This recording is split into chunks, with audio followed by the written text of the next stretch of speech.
আসসালামু আলাইকুম দর্শক, গত 5ই আগস্ট বাংলাদেশে যা ঘটেছে এটা আপনাদের সকলেরই জানা। ছাত্র জনতার চাপের মুখে পড়ে বাংলাদেশ থেকে পলাতে বাধ্য হয়েছেন সাবেক প্রধানমন্ত্রী শেখ হাসিনা।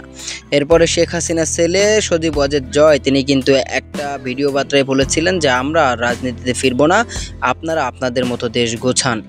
মূলত তার পরের দিন কিন্তু সজীব ওয়াজেদ জয় আরও একটা ভিডিও দেন তার অফিসিয়াল ফেসবুক অ্যাকাউন্টে, এবং সেখানে তিনি বলেন যে আমরা আবারও রাজনীতিতে আসব, প্রয়োজন হলে আমার মা আবার দেশে ফিরবে। এবং আজকে তিনি টাইমস অফ ইন্ডিয়াকে দেওয়া একটা সাক্ষাৎকারে তিনি কিন্তু স্পষ্টভাবে বলেছেন, আমি রাজনীতিতে আসতে প্রস্তুত, আওয়ামী লীগের কর্মীদের রক্ষায় যা যা করা দরকার আমি তাই করব।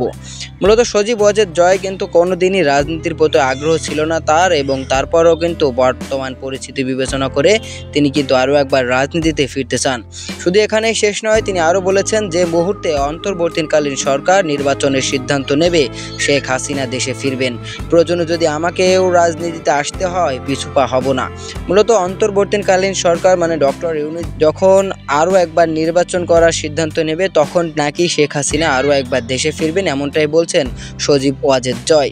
তো দর্শক, আপনার মতামত অবশ্যই জানাবেন। আওয়ামী লীগ আরও একবার যদি নির্বাচন করতে চায় তাহলে কি বাংলাদেশের মানুষ মানবে? আওয়ামী লীগকে কি কোনো রকম ভোট দেবে বা তাদের কি সেই সুযোগটা দেওয়া হবে? আপনার মতামত অবশ্যই জানাবেন আমাদের ভিডিওর কমেন্ট বক্সে।